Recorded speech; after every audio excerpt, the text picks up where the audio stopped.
I'd like to begin by saying that the Surrey Muse gatherings take place on the unceded territories of the Simu, Katsi, Kwiketlam, Kwantlen, Kiket, Tawasin, Musqueam, Squamish, and Tsleil-Waututh First Nations.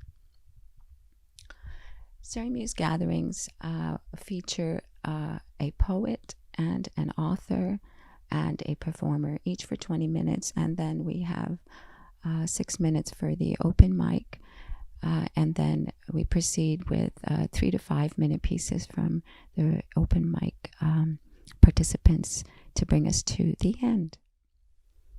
I'd like to begin with a few notes, or since so much has been happening since we began in March to go with the virtual gatherings. At Surrey Muse Art Society, we are of the mind, spirit, and body, a whole, that our sovereignty does and shall lie with the Indigenous and First Peoples of wherever we operate and reside. Further, that art is indeed intricately woven in with all aspects of life. It is a powerful tool with which we make stands, take stands, speak against injustice and hypocrisy, where we stimulate dialogue and change. Facilitation of artistic expression is a driving force of building live communities, giving way to individual and collective scopes of subsistence and self-determination, as well as personal and collective healing. It is in the act of everyday discourse and through the exchange of honest and genuine gathering. Yet our art is not ripe with commodity ability or commodity willingness. Thus, this expression and our activity is regularly suppressed and oppressed. As with race and economics, and with the many isms in between, there is such dichotomy, framed like dissected organs, isolated from one another, as if in a coroner's lab. And just in the same vein, so too are political and economic systems incongruent with diverse cultural empowerment. Indigenous ways of living, as well as various forms of living life in collectivity, are actively suppressed in society. Communities in any nation are struggling for the means to define the way they want to live. In our actions and expressions, we must work to recognize that dominant concepts behind major understandings about success, human nature, and how to live on earth are designed in opposition to peoples who have lived in a balance.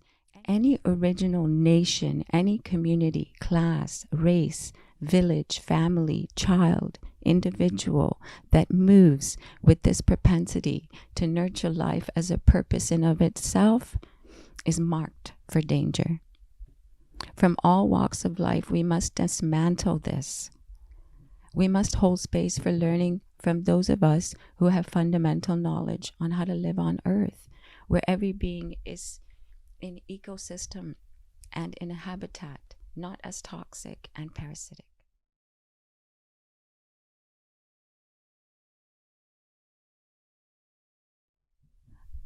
I'm pleased to present to you our featured author, Joanne Arnett. Joanne Arnett is a Métis mixed blood writer, editor, mentor, and arts activist, originally from Manitoba, at home on the West Coast. Joanne received the Gerald Lambert Award for Best First Book of Poetry in 1992 and the Vancouver Mayor's Art Award for Literary Arts, acknowledging the body of her work in 2017. She has published 9 poetry books and chapbooks, a collection of short nonfiction, and a children's illustrated piece.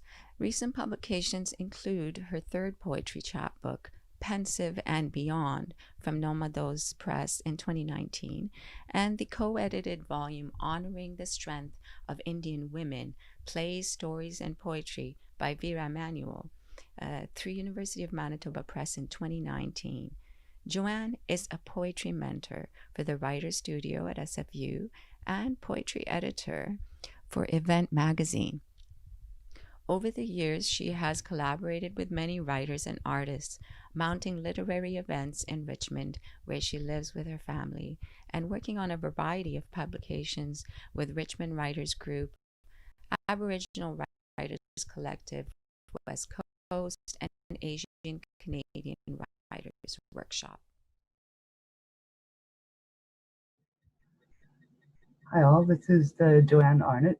Thank you to Surrey Muse for inviting me and to the fabulous fellow artists presenting tonight. I wanted to begin by acknowledging the passing of Daniel David Moses. He's a friend of mine and a pen pal. I wanted to share one of his poems to begin. It's from a sequence called Calendar, and the poem is July. Here in the maple shade, keys come spiraling down like birds dead with outspread wings. So come away through the unkempt orchard across grass colored like sand down to the stagnant remains of the creek. Ignore the cattails that finger the cumulus for passing us over. Instead, consider along that bank further by the ripe and shining wheat field runs a fiery border, a profusion of tiger lilies. Every spotted trumpet bears half a dozen promises, stamens that tremble like water, though solid and soil-colored.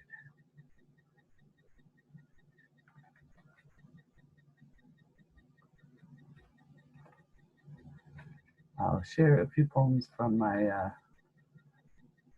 newest collection that came out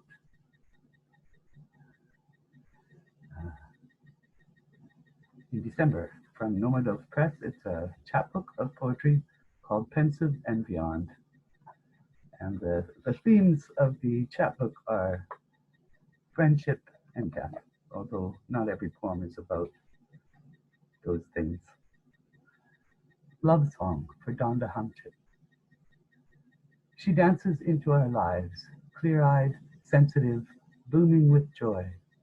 She loves the children, she lifts them up. She loves the mothers, she lifts us up. She loves the fathers, she lifts them up. She dances into line, holding the space between the ancestors and those who have yet to come. This beautiful landscape, full of honor and opportunity, a place we may all love to be. Yes, there is grief here. Yes, there is fear as well. Yes, there is disappointment. She dances with beauty, weaving community, walking in a good way, paddling the long journey with us, for us, before us, in celebration.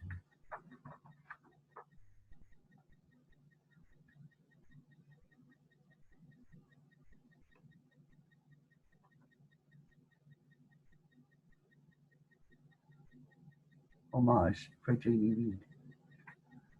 The writer's room is an underworld through which the heavens shine and cloud over. The writer's job is to wait, to pounce like a cat, opportunistically, to play with the mouse of enlightenment. The writer's descent and ascent and descent and ascent mark the rhythm of life, the chariot pulling the sun, the writer in labor. The sound of the love of his life calling him back, and the life-giving pommel of her hand on his breast.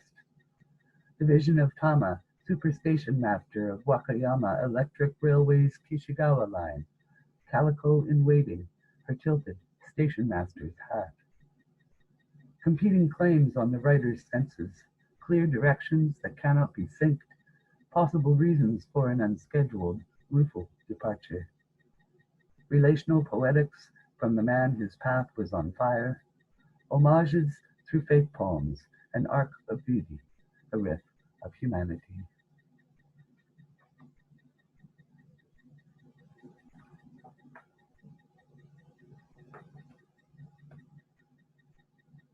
Fruits of location, uplift. I can't see you, I can't hear you. I continue staring into what I believe to be your direction, your general direction, your part of the world. I have heard of you before. You sounded interesting. You sounded like you may be a bit like me.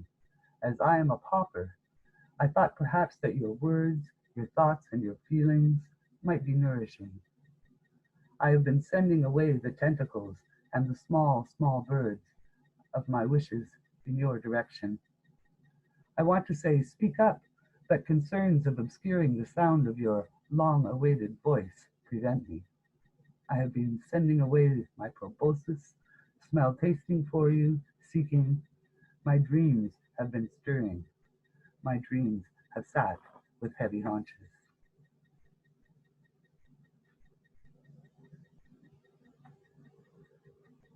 Sea Change, the poem for John Astor, and the begins with a quote, "Poets by nature who challenge death."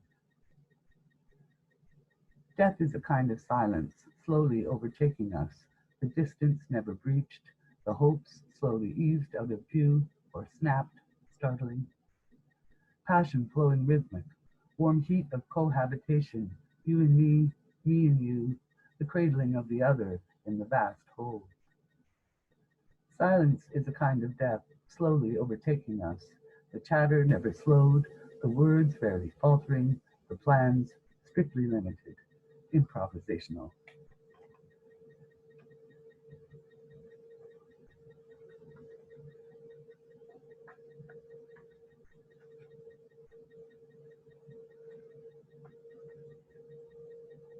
A couple of poems for poets who are alive and, and with us. The first is called Brief Love for Annie Ross. A nimble, broken love song sweeping across the dust of creation.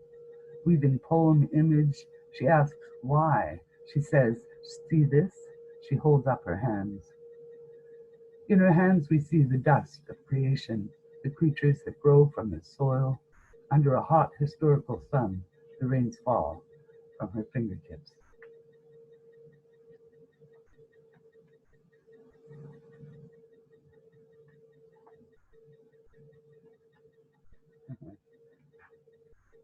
Sometimes we don't remember the order that we put the poems in.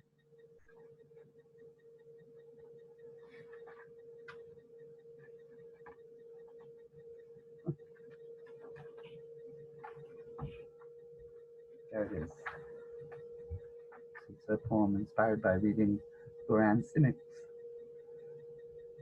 one of his collections. Sunrise in the eyes of a snowman, the look of the world through the eyes of a drowned deer. Poetry, the vast reclamation, slipping into another language, sliding the whole self all the way through.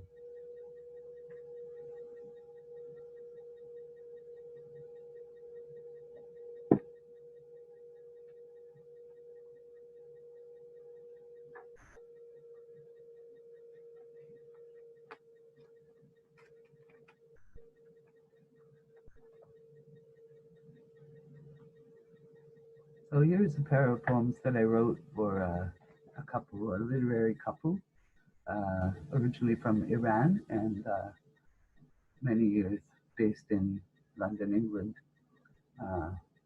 Pari Mansour passed away this spring, and her husband, Mahmoud Kianish, is still with us in this time of pandemic. A song of farewell.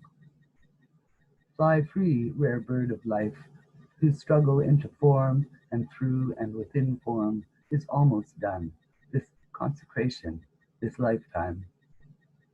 All of the work that came into hand passes now into other hands. All of the strenuous mind and heart, efforts to make sense of, streaming, now quiet, slow, surrender. As you drift in the void, that oneness so pristine, so sullied, effortless and effortful, one with the flow and turn, now a fish in the stream, following the stream in her deepest flow. A song of hello. Arriving at a time of deepening trouble, the slow cessations like clouds building all around, the affirmations of love, forgiveness, desire, not in the old and early ways, but in the deepest way. Say, I desire your presence. I desire you to go on, as we were before or in a new way, but here and near. A puzzling question, a new voice arising out of the stale scrolls of predictability, some small prodding hand reaching out of the blue, out of the turquoise or the topaz, a little question, some irrelevancy that nonetheless is a refreshment, drawing you back from wherever life has taken you to a place you once dwelt. How things were and how they came to be, how things are and how they still may be, a little distraction. Politeness requires an answer, despite the strong calls, in more pressing directions. Just a reminder, life goes on in a backsplash flow. You settle in and it shifts beneath you. You walk and run and it drops away, rises up, unexpected orientations, forever making meaning to the last day and beyond. I have woven you into a longer thread, so you may pass in peace when your own days slip and the fingers of life ease.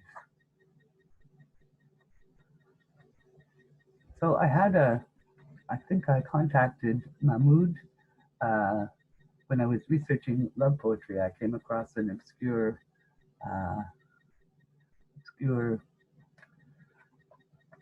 don't know, story cycle or whatever. Anyway, from early Iran, pre-Iran, and I wanted to know more about it. So I wrote to 3 different people, 2 of whom became pen pals, and one of whom was Mahmoud, who became fast friends.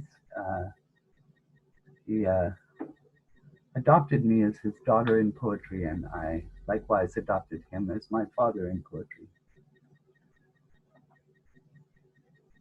So we published a few poems together. We had a correspondence.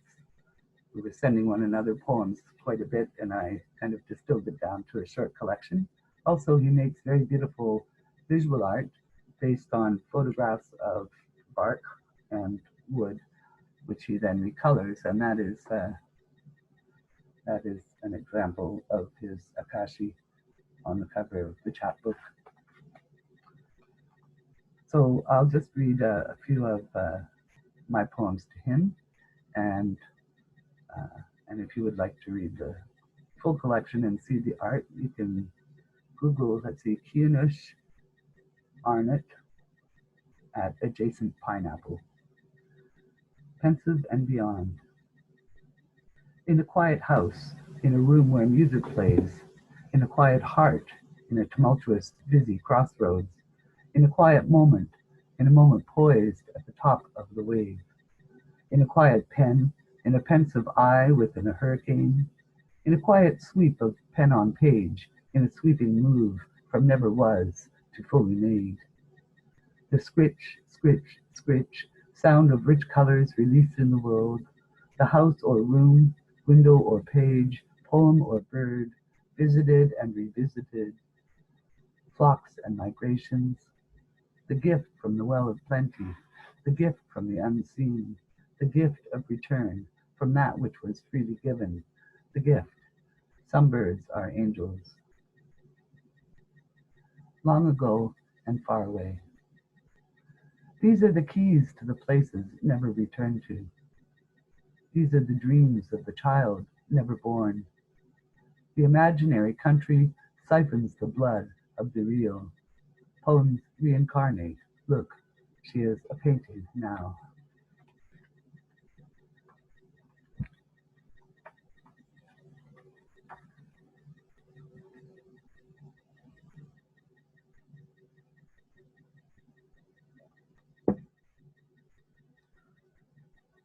Arboreal Akashi. Akashi being the word Mahmoud came up with to describe his photo painting. Between the window and the desk, the poet wanders, hesitant, wondering. Words may escape, words may travel freely, but poet is anchored to the world with several strong threads. Sometimes like a kite escaping for minutes on a good breeze, sometimes failing to achieve liftoff, entangled in screens of thought. Sometimes the constraints so paralyzing. Sometimes the net of love, longed for and secured. Perhaps the poet can fly forth on the wings of a wish or a poem well said. traveling through the bodies of trees on vocalizing winds. Trees sing back with elder powers, talent to remain, long, enduring. Beyond words, the poet sings back and forth to the song of trees, celebrating joys and sorrows through color and form. In the park, in the yard, far from home, nearby, a reciprocal song, pitched below the human ear, reassuring the human heart.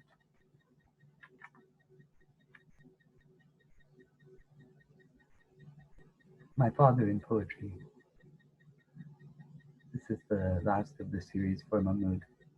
I picture his house. Inside there are 1,000 books, elegant scrawl of Farsi, boxy pragmatics of English. I picture his apartment. Inside there are 10,000 books, dust-laden parchments, expansive scrolls. I picture his room. Inside there are 100,000 books, the internet, yes, of course, and all that came before. I picture his poem, inside of which he has just now found the oceans of time washing through him, the elegant birds lifting off once more.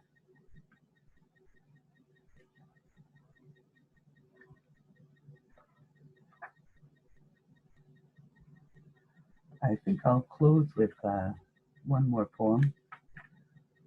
It's called My Dreams of You, and it is a poem for my late husband, Nick, who is a beautiful painter. You can see some of his work behind me. And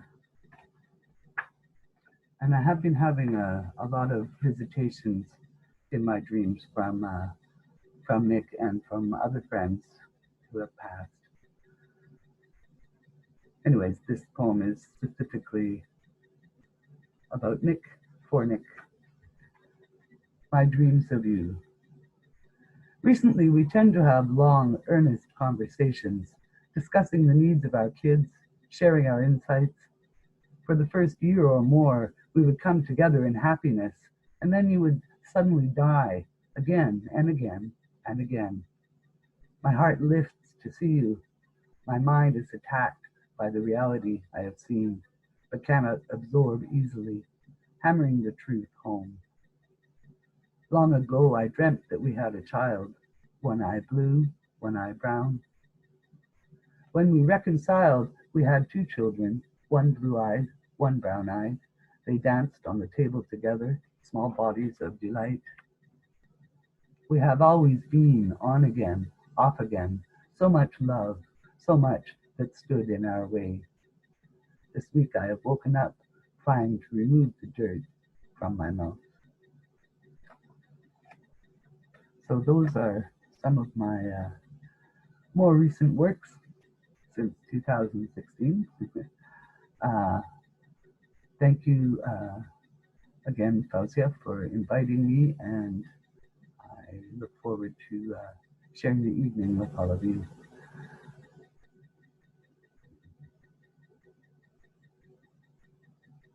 Good night.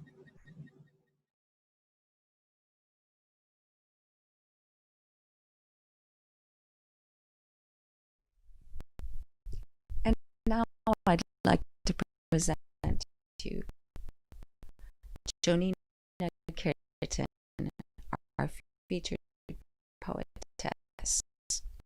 Jonina, poet author who has 2 Poet books, Paid Ink as Blood and An Honest 2017. The first one she received in 2016 a Vancouver's Mayor's Arts Award for an emerging artist in the literary arts category.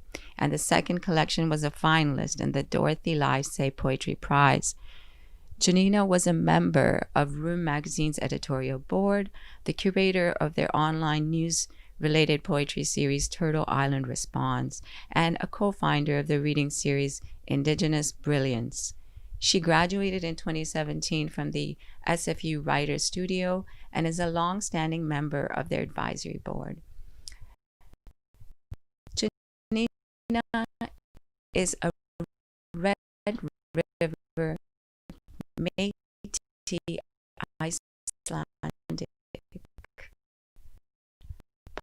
poet born in Portage la Prairie, Manitoba Treaty 1, and she now lives in Vancouver on the unceded territory of the Musqueam, Squamish, and Tsleil-Waututh. She was 60 when she published her first book, and within years, within 3 years, she has emerged as an acclaimed and celebrated poet.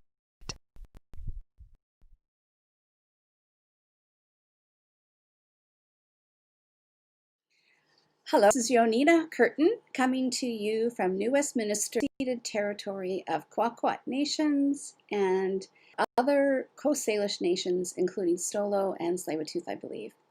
They're nations, but I do not know how to pronounce their names. So I am here today to read to you an essay. I am quite new to essay writing. This essay is about being mixed race. I come from an Icelandic grandmother side and a Métis grandmother on the other side. Both of my grandmothers spoke their mother and left their mother tongues behind at some point. So I did not learn either language, but I was, I believe, exposed to some of it. So the title, Standing in the Doorway, and I can thank Fred Waugh for this because he had, when speaking about being mixed race, that it was like standing in the doorway. And I really feel like that rung true for me in some regards.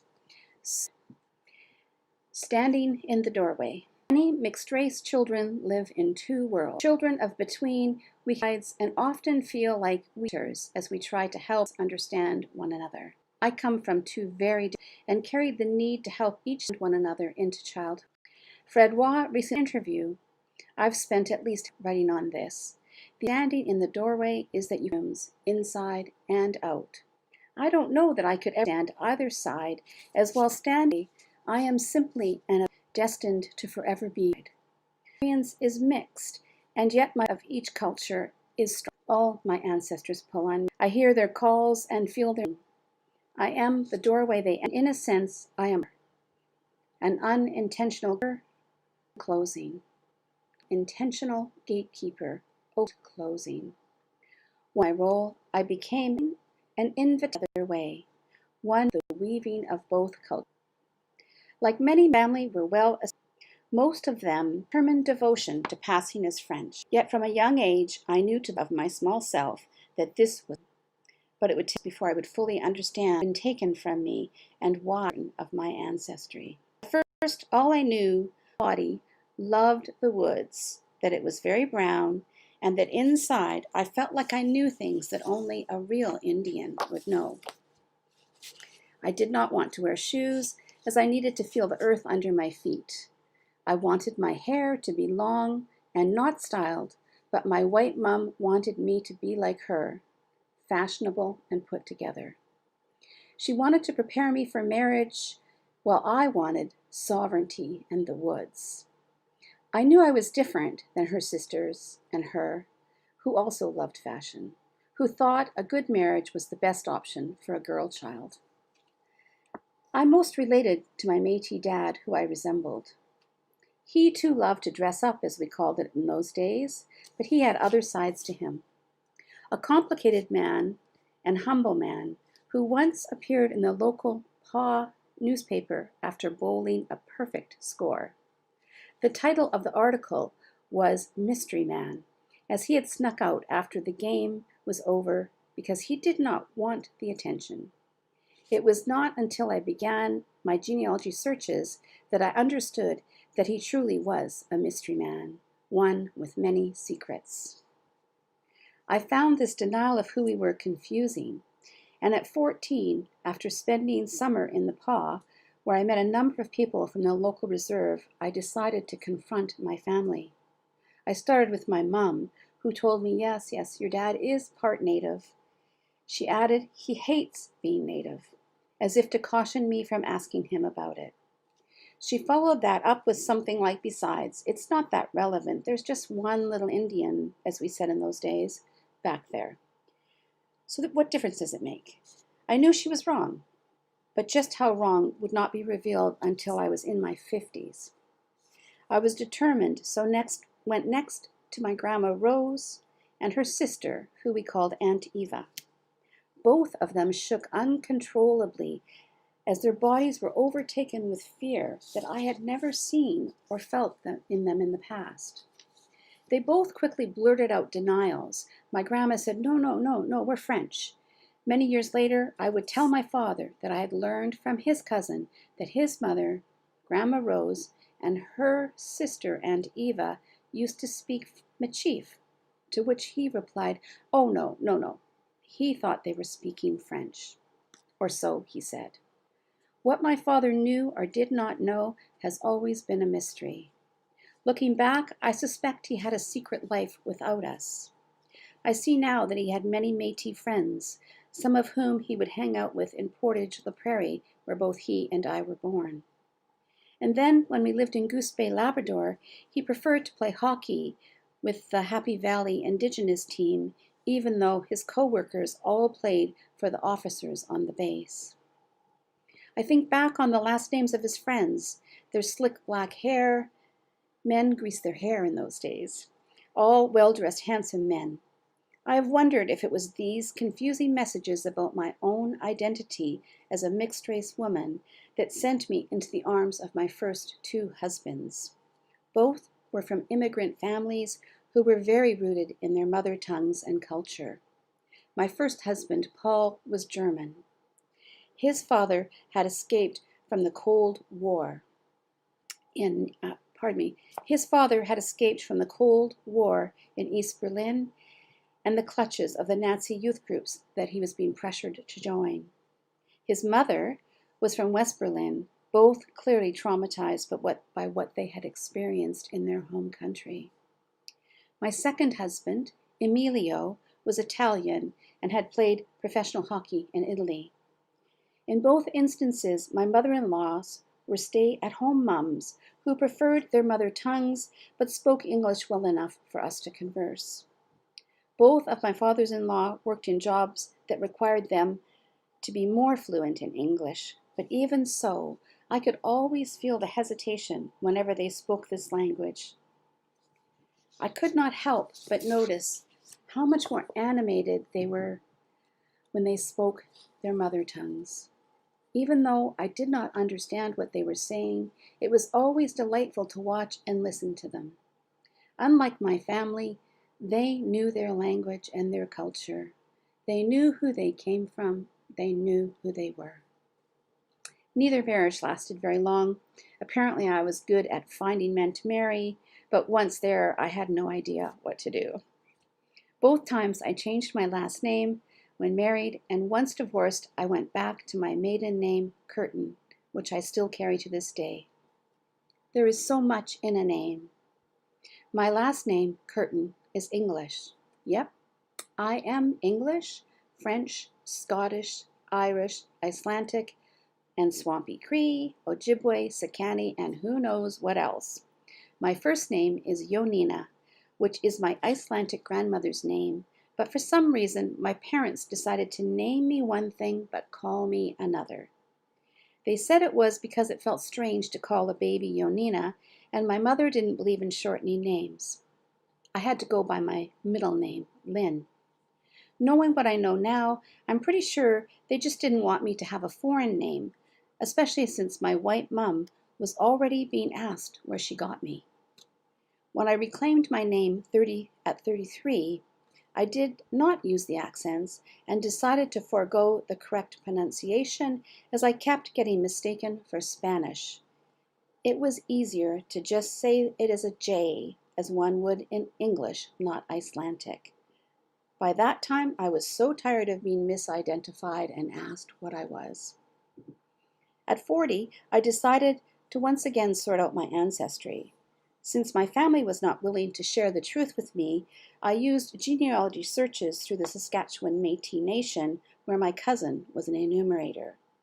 Our white mothers were sisters, and her very political Métis stepdad, Clarence Campeau, had been encouraging me to get my Métis status.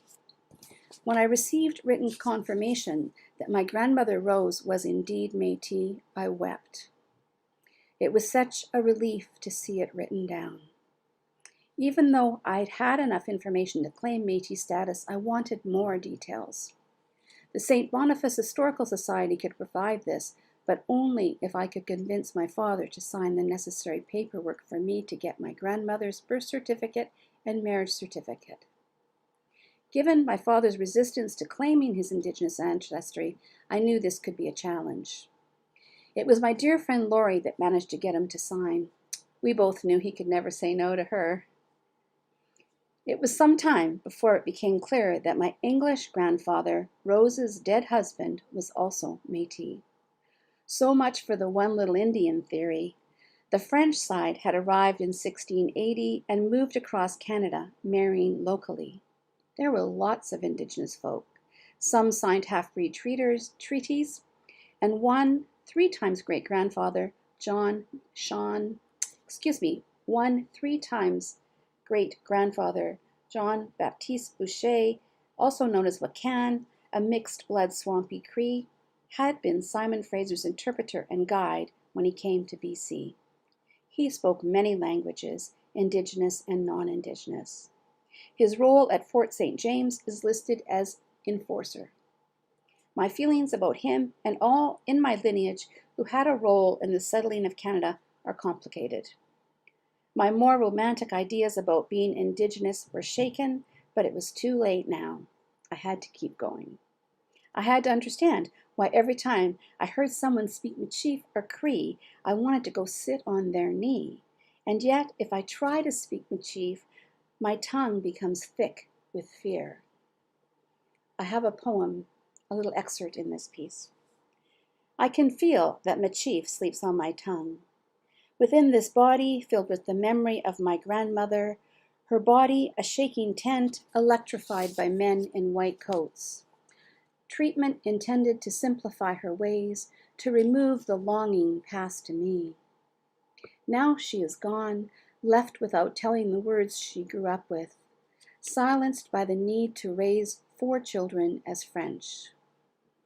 I recall the way I sat on her father's fiddle knee, and he sang the songs of our people to me. My body knows the music, my feet fly, jigging in my chair, but I cannot get up on the dance floor, and even though Michif sleeps on my tongue, I cannot speak the words without shaking as she did every time I asked, Grandma Rose, are we Native?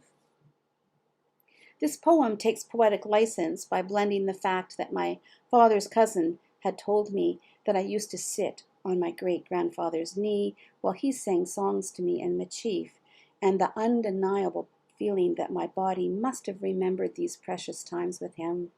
Why else would I want to sit on the knee of a stranger?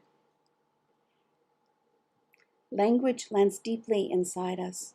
Perhaps it even lives on as the familiar feel of each word's unique vibration is passed on to our children who may have never heard the language. Perhaps our bodies recognize it, just as it recognizes the land of our ancestors. I know how my body hums when I'm on the prairies, my homeland. Imagine my surprise on my first and only trip to Iceland, where I found my connection to those lands and that language.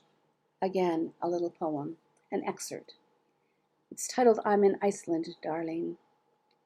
They have poetry in the bathroom, uncredited text on blocks of wood, cheeky commentaries on life, some chilling reminders that those who live on shifting ground take their poetry seriously. It is Christmas in the mall, red everywhere, silver adornments for trees and tabletops. I find a coffee shop, listen to words I do not understand but feel familiar, and I want to lean in. I do not know if my grandmother spoke these words, I do not know if I have heard this before. All I know is that I'm leaning into her and that everywhere I go, I look for her face. I find her at a dinner party. She is pretty, and I am glad. Would she have been single too? A photographer, not a farmer, with 17 children? This apartment could have been hers. The old furniture, the artwork passed down. My grandmother had nothing to give me but love, and a check for $200 carefully noted in her will. The cost of diaspora long forgotten, no accounting methods to track what was lost, language the first to go. I just got off the phone with my mother's 80-year-old sister. She confirmed that not only did my grandmother Jonina speak Icelandic, but also she had taught her Irish husband, my grandfather. They would speak Icelandic when they didn't want the kids to know what they were saying. By the time my mother had her own children, the only evidence of her having grown up in a home with the Icelandic language and culture was the vinatarda, a traditional Icelandic cake that she would make at Christmas. My Métis grandmother's embroidery is the only evidence of her culture. Did she once do beadwork? Was this yet another thing she left behind as she made her way in the world as a widow with 4 children? Some in my family believe she once lived on a reserve, but when widowed she moved to town. Was this when she decided to not speak her language, to respond to her sisters in English, not Machif, to say she was French? These losses are like drop stitches when knitting. There are holes that cannot be repaired. Unlike a partially knit sweater, I cannot unravel the stitches and start over. I am where I am. And thankfully, some things, many important things, were not lost.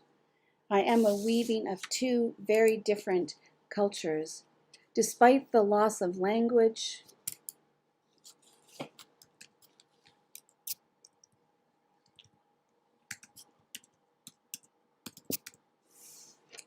sorry that I got kicked out of my computer. Oh my goodness.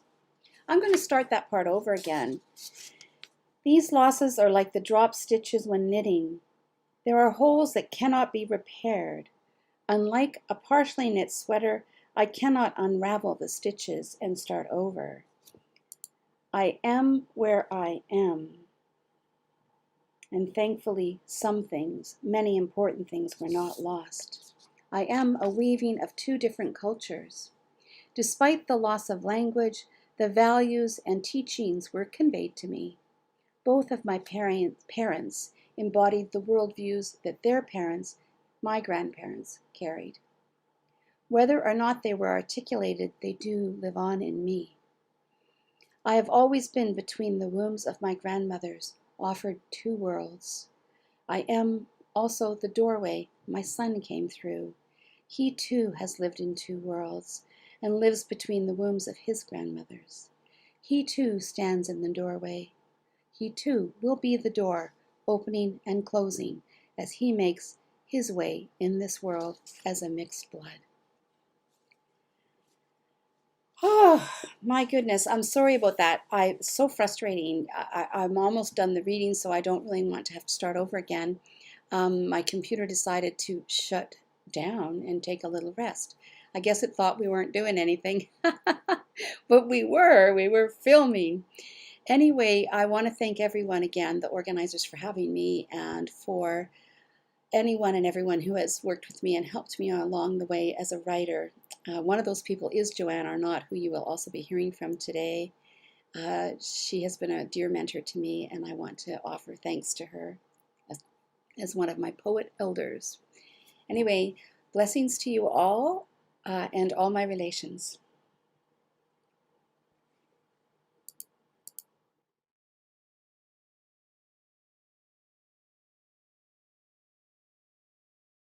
And for our last featured presenter, Tarek Hussein, our featured performer. He is a Juno-nominated singer-songwriter and recording artist who is also a member of the critically acclaimed Vancouver band Brasstronaut. The songs on Tarek's latest solo offering, Telegrams, feel a bit like short stories, brief glimpses into fictional lives. Tarek is also a nonfiction writer whose essays on songcraft have appeared in Walrus magazine. He is currently working on a memoir about growing up as a first generation Canadian kid who dreams of playing in a rock and roll band. Tarek teaches lyric writing and creative writing program at UBC.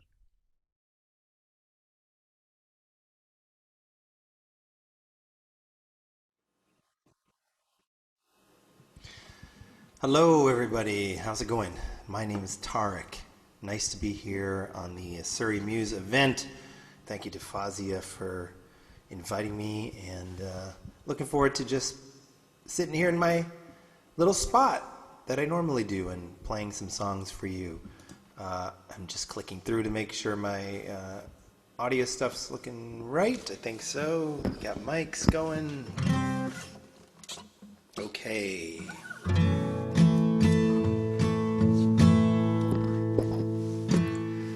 May as well just dive right into it.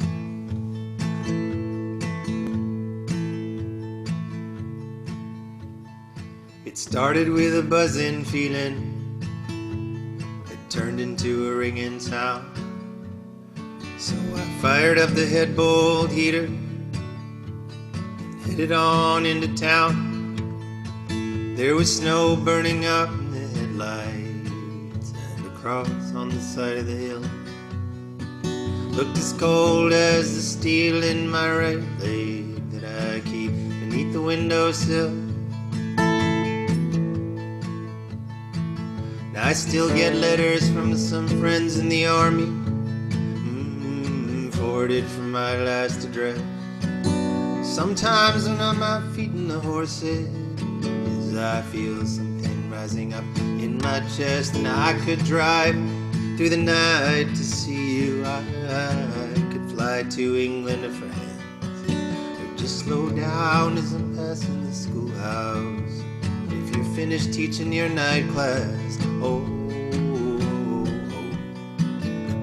hey, hey, hey, oh, oh, oh.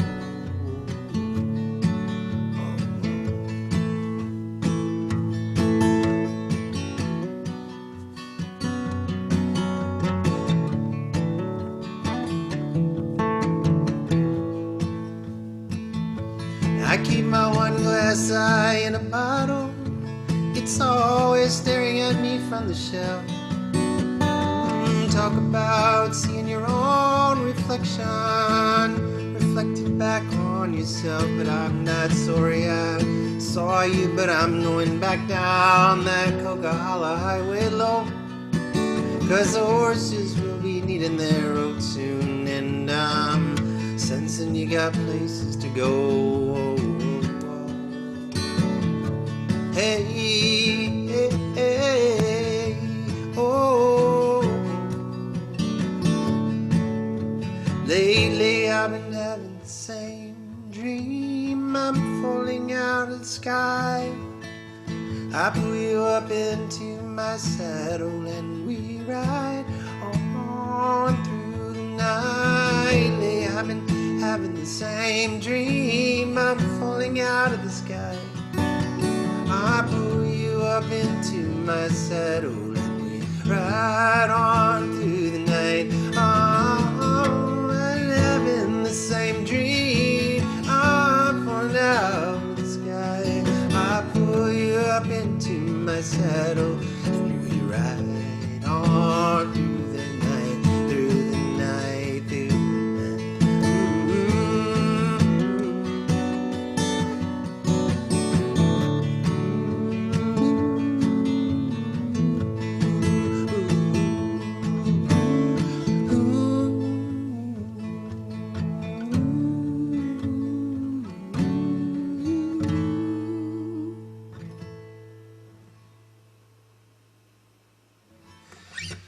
There you go. The song's called Coca-Cola, and it is actually the opening song on this record here.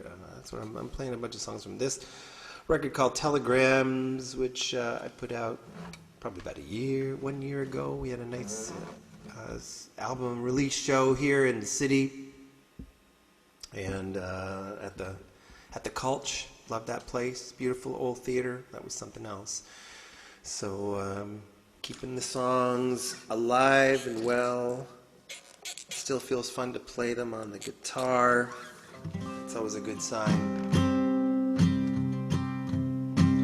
And this is my little spot, by the way. This is the spot where I sit and write songs sometimes and work on other kinds of writing too. I'm working on some nonfiction writing, so this, tend to be, I'm sure you all have your spots too, right? You probably have that one spot in your house, which is your writing spot. I hope it's a comfortable spot. I hope it's an inspirational spot. This certainly is for me. I'll tell you a little bit more about things that I can see out there.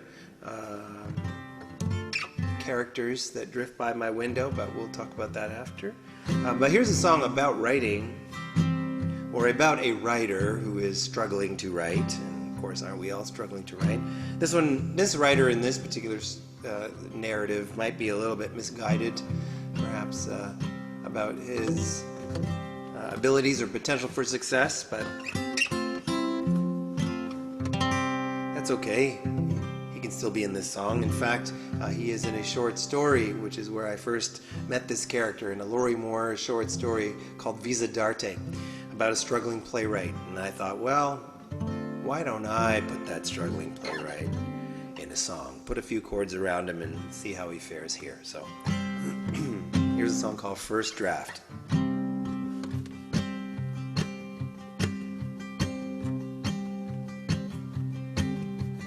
So many scenes to write, this coffee-stained paper curls. We won't be this bored for long. I'm tired of being last, lagging like a desperate dog under the shaky moon.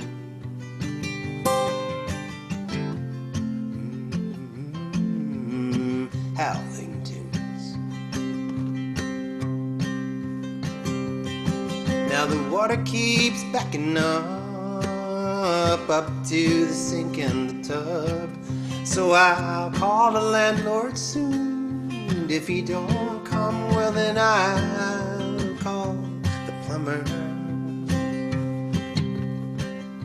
The worst thing is the bed at night. It's like sleeping in a block of ice. 'Cause everything was easier with you here. Days don't falter and they don't stutter. Sometimes it's hard to breathe. Damn these trucks and their diesel engine. While I'm still trying to write my play, once I get the first draft done, I'll be working on the second one.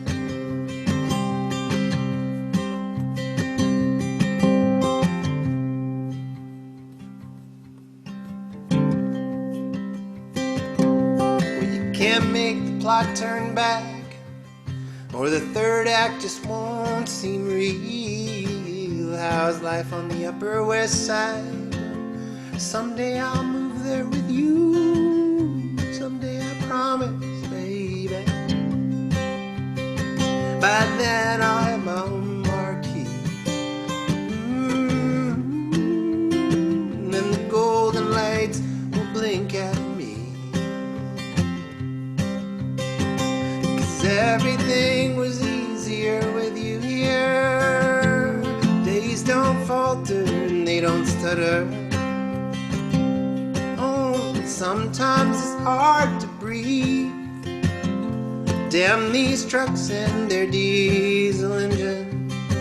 While I'm still trying to write my play, once I get the first draft done, I'll be working on the second one. I'm still trying to write my play.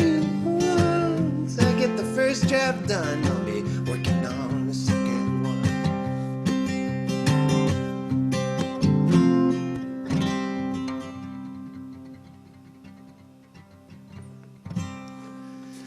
And so, our writer continues to struggle, foraging around, trying to find the right words. It's something that we probably can all relate to.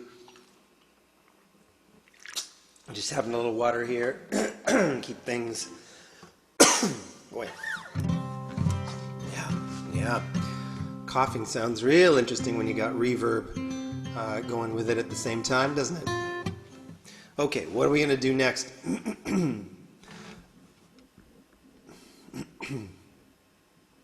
Well, I was going to tell you about what was out there, wasn't I? Can't make that promise and then not come through. Well, I'll tell you what's out there. I don't want to move the computer to show you what's out there, but I will tell you that it's a bit of a cat highway out there.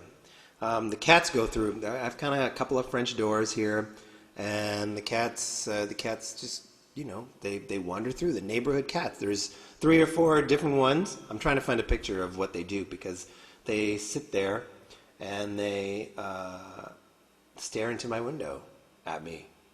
It's kind of, here's one. So the other day, there we go. There was a cat sitting right there. That was what he was doing. Just looking in the window at me while I was working away. I got a better one for you.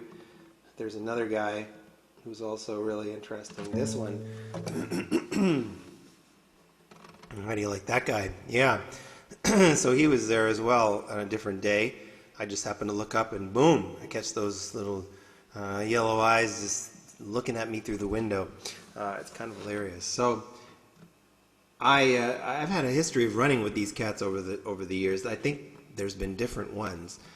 There's often been a black one, and often with like very piercing eyes. I don't know if that means anything or is significant in any way, but I decided that one day when I was working on this song that I would put the cat in the song. He would get to make a cameo because I figured maybe that's kind of what he wants to, have be in the song instead of outside the door staring in. So I put him in there just briefly. He just kind of makes a quick appearance, and it's not till later in the song. But anyway, I'll play that song for you now. It's not about cats, but it does have the cameo appearance of one of the neighborhood felines in it, and this is called Heart-Shaped Necklace.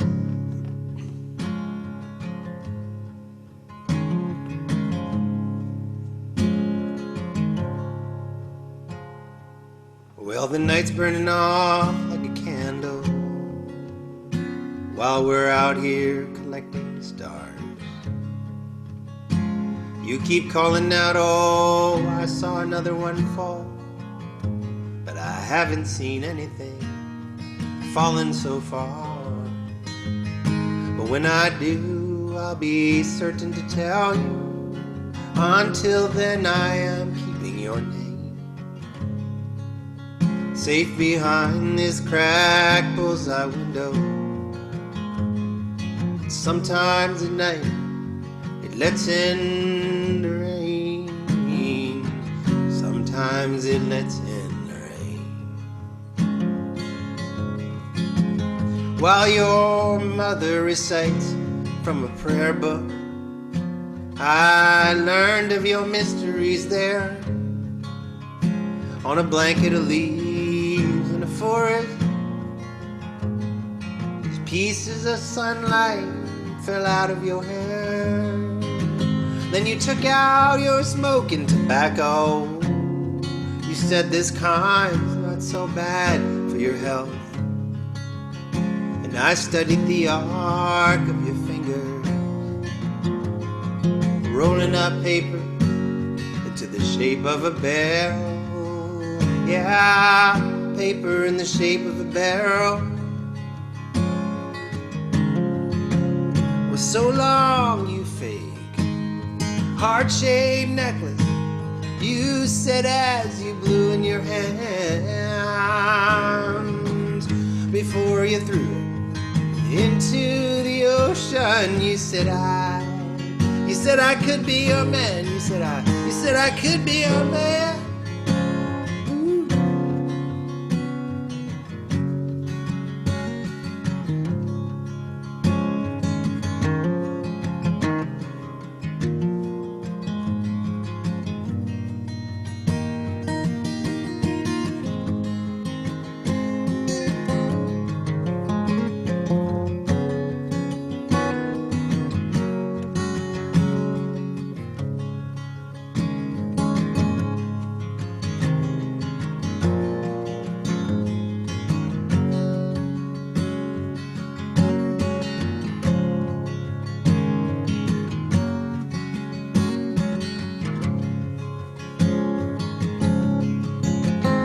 crawled through the night, through a patch of light, and a black cat stared into my soul.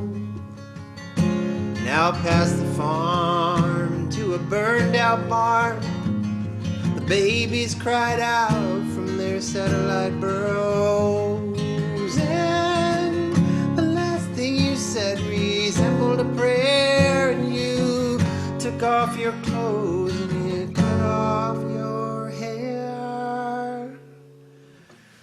And I'm still not sure what's really up there, but sometimes I like to pretend like I know. Sometimes we pretend like we know.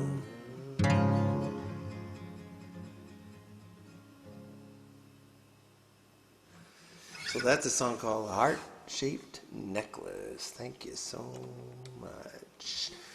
Okay, yeah. Cats getting their cameos in my songs. What else is happening? What else is happening? Part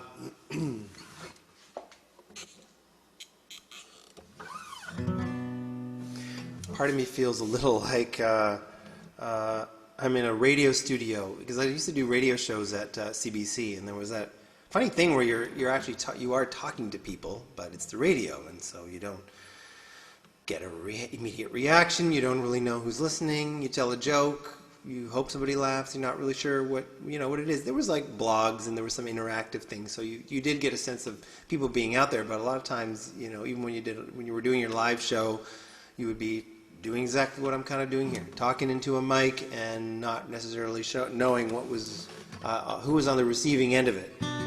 We also pre-tape shows, which is a bit of like what I'm doing now. So all this pre-taping, and I've done some other situations of pre-taping as well. Music, doing some pre-taping of music, and it definitely reminds me of those days of working just down on Hamilton and Robson there at the CBC building, doing hosting shows for CBC Radio 3. So I've always been intrigued by the radio.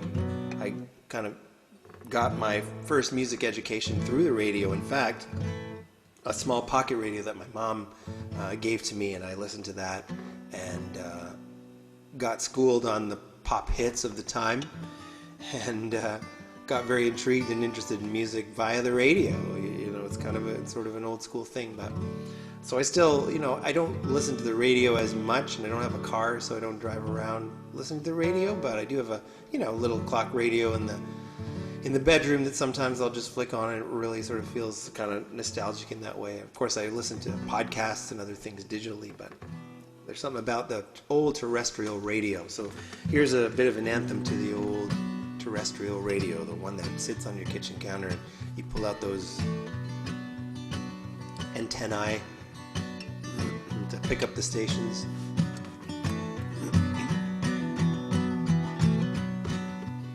It's called Radio Song. The radio song slips into my ear, the same one I heard so long ago. It plays through the flight as they dim those cabin lights, and we cross the line of darkness into the morning. Now the radio song is always coming in strong, and it helps me find my way back home to you. I hear it outside my hotel on the street in San Miguel, and it goes across the alley and up through a trumpet bell. And it goes, let me be your radio, let me play your song while the signal's strong. Whisper in my ear, tell me what you want to hear, 'cause I'm your radio.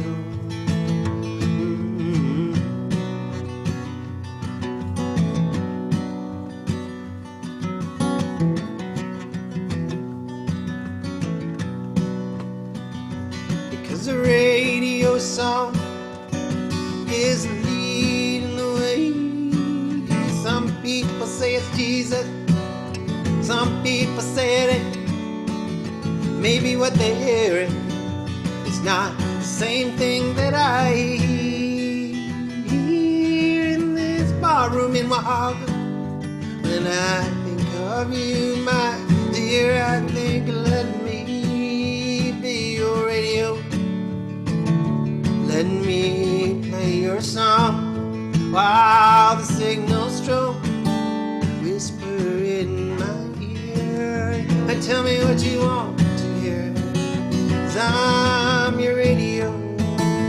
Oh, let me be your radio. Let me play your song while the signals stroke, whisper in my ear. Tell me what you want to hear. I'm your radio. I'm your radio. I'm your radio.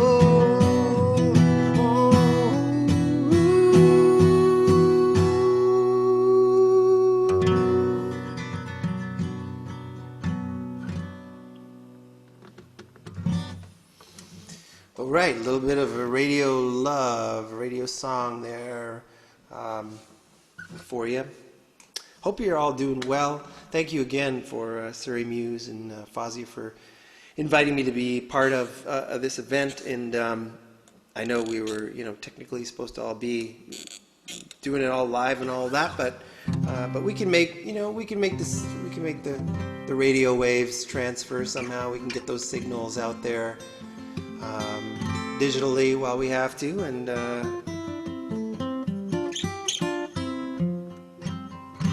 we can make that work.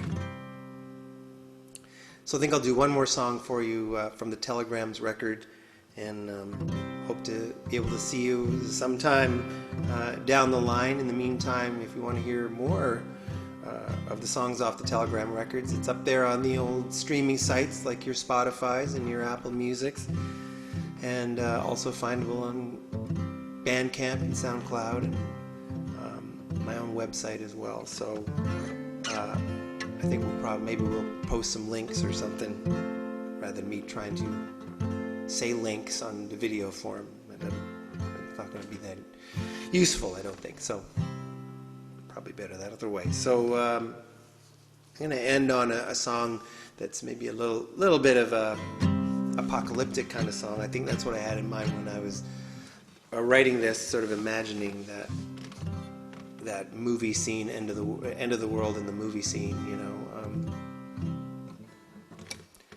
and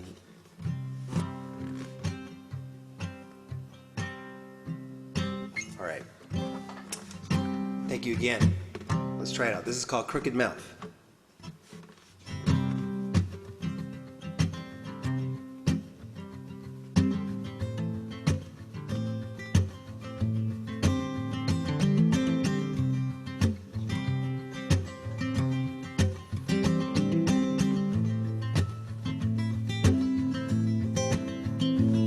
Well, it's last call for the moon, so we crawl towards the edges of the light, to stand in your apartment, wait to fill our glasses at the sink, and you run the water for a minute over your fingers pointing downwards at the drain. And in that minute I'm afraid that you might disappear like shadows in light rain. But I think this radio is broken. Can't find a signal or a sound. Forgot the letters to the password. I guess I should have wrote it down. So bring on the sharp teeth of the morning. Let's crawl inside its crooked mouth, while the flames shoot down the wires, two circuits shorting underground.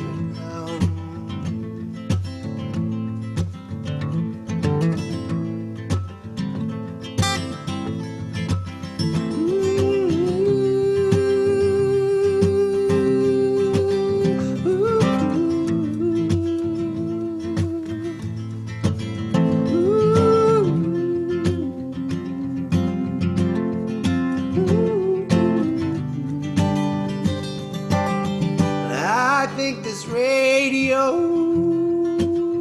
broken. Can't find a signal or sound. Forgot the letters to the password. I guess I should have wrote it down. So bring on the sharp teeth of the morning. Let's crawl inside its crooked mouth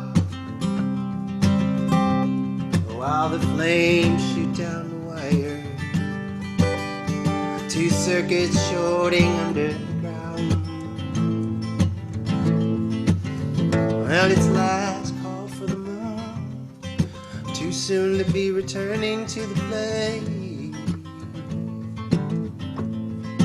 where your shadows meet the light rays in a perfect chiaroscuro in a frame, in a frame, in a frame.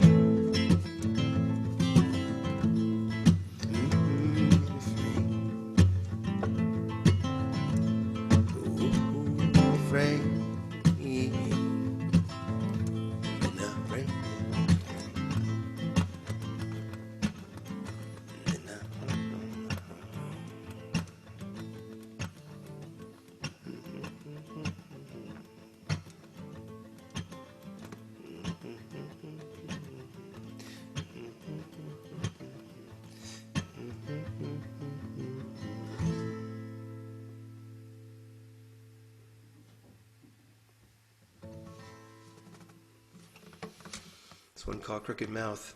Thank you again for having me. Nice to be part of this event, and hopefully we'll get to see each other in the near future in the flesh, and or you never know, maybe back here on Zoom too. Why not? In the meantime, hope you all stay well, and we'll catch up with you soon. Take care. Peace.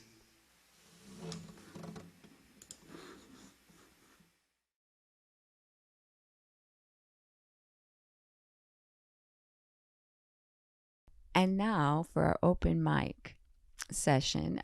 It begins with Steffi Toddy, and I would like to introduce her. She is a Filipina-Canadian poet and writer based in Vancouver. She's published her debut collection of poems titled, I Didn't Want to Be Read, I Wanted to Be Believed In, with Frog Hollow Press in 2019. Her articles and poems have appeared in various publications, including Schema Magazine, Medium, and Train, a poetry journal. She has presented her work at Massey Books, SFU's Lunch Poems, and various events at UBC. Born and raised in Manila, Philippines, Steffi is an aspiring writer and a furious reader. She lifts up her hands in gratitude to Squamish, to Tsleil-Waututh, and West Musqueam nations on whose lands she now lives. One of her current and pressing goals is to write a funny poem.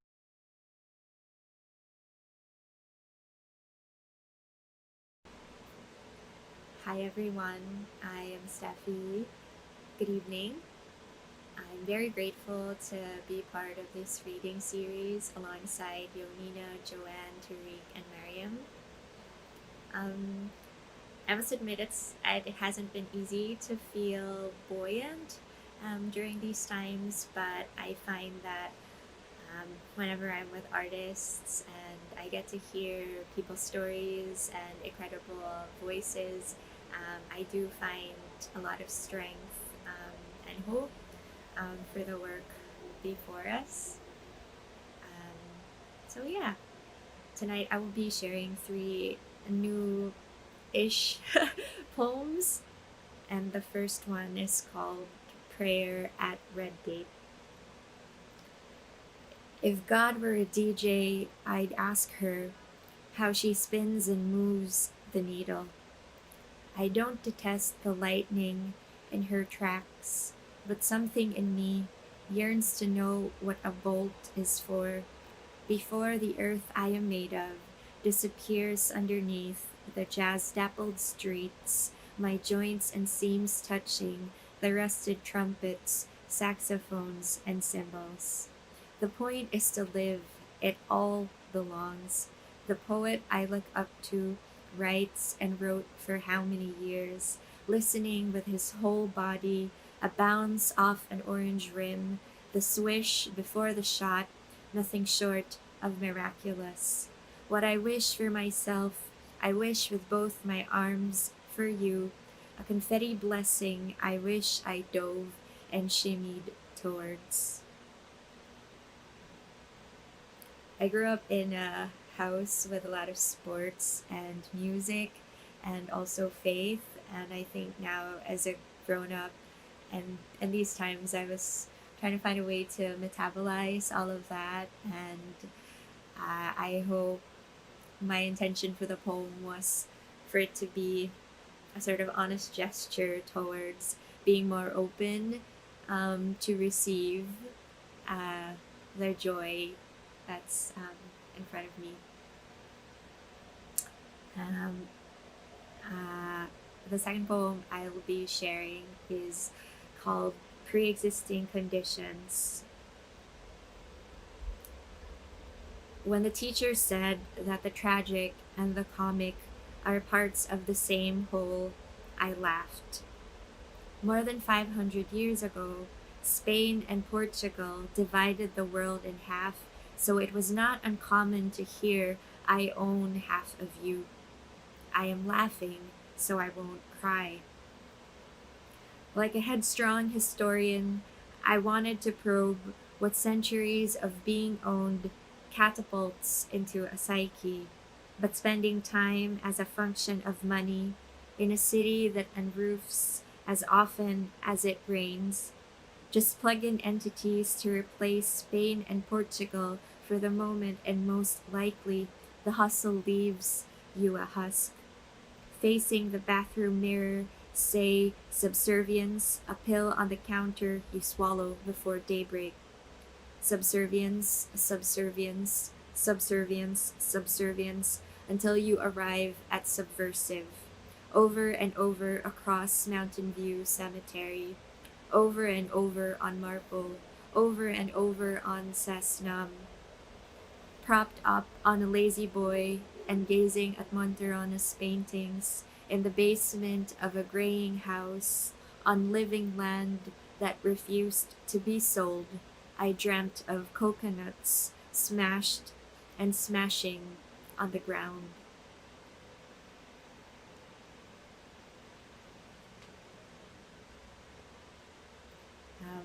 Today, July 24th, is actually my mom's birthday.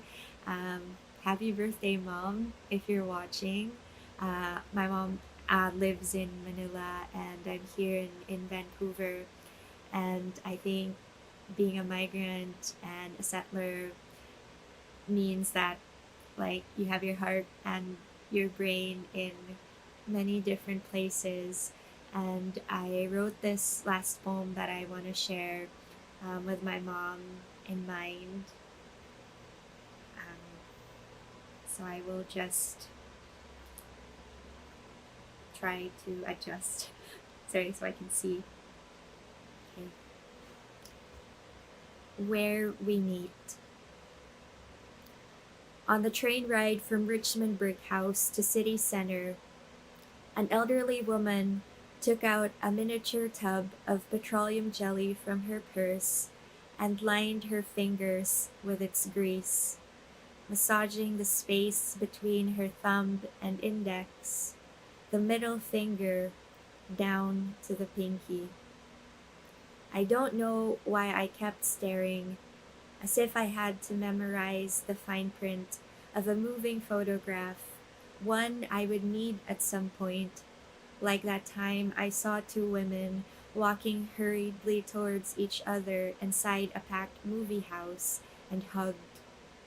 Hand and hair on each other's shoulders, they smiled with a smile you reserve for a beloved you have not seen in years, their eyes like lights strewn on a 12-foot pine tree. It is Christmas Eve, and from a distance, the mind behind my eye cannot help but see fireflies flickering in the forest, bordered by a snow globe. But from the burgundy chair where I sit by the aisle, two women stand, Their arms are glad. The show is just about to start. The steps still lit. And so that's it for me. Thank you, everyone, and have a great night.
A poem by H.W. Bryce entitled I Live in a Poem.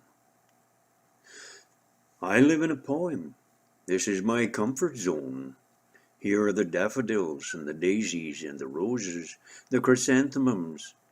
Here lives the wisdom wrought from the cauldron of the outside world. Here are my memories of the future. Here in this poem are the ways to live, the ways the world doesn't seem to know. Here's the rhythm, here's the beat, here's where you take a seat, the seat that you deserve. Here too is the inspiration, the honor, the ode to your living spirit. Here, in this poem, lay seas and oceans and rivers and streams that carry adventure and ship your dreams into the world for the sharing and the caring and the tender touch and the healing that we all hanker for. Here, inside this poem, I can wander, I can wonder, test and try again, and write and sing and dance and celebrate. Here be lullabies and dances and the prances of unicorns and princes and princesses, gentle heroes and pretty lasses, fairy godmothers, wise fathers, hero brothers and little sisters, proper English and tongue twisters, hypotheticals, and even the realities. And here is full of dreams. Here is where dreams do come true, tried and tested in every hue, where life is never colored blue. Yes, I live in a poem, where all is right and just, where you can do what you must and be what you need to be and no regrets, where friends are multiple and also true. Here is where there is no hunger, no hate, no disease, no bait to do ill upon anyone, no self-loathing, and God help us, never a war, but ever there is peace. Sure, it is all a daydream, but what you dream, you become, and I wish to become my dream. I wish for all to live inside of my poem, where life is good, folks are generous, children are well and safe and free, and smiles are plentiful, hugs are warm, and cheeks are often kissed. Here in my dream, it is calm, it is funny, it is dance and music, good food, good people, cooperation, helping, not hindering, more giving than taking, honesty, not faking, warm handshakes, praise where praise is needed, perpetual puppies and kinky little kitties, and all that is good, because outside of my poem is cruelty and evil and killings and war, and none of that do we need any more. So, welcome to my poem, where I live, my friend. Here, inside of my poem, where is kindness and fulfillment, and they live here. Long may reside in peace, here inside of my poem. Thank you very much.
will you leave behind you?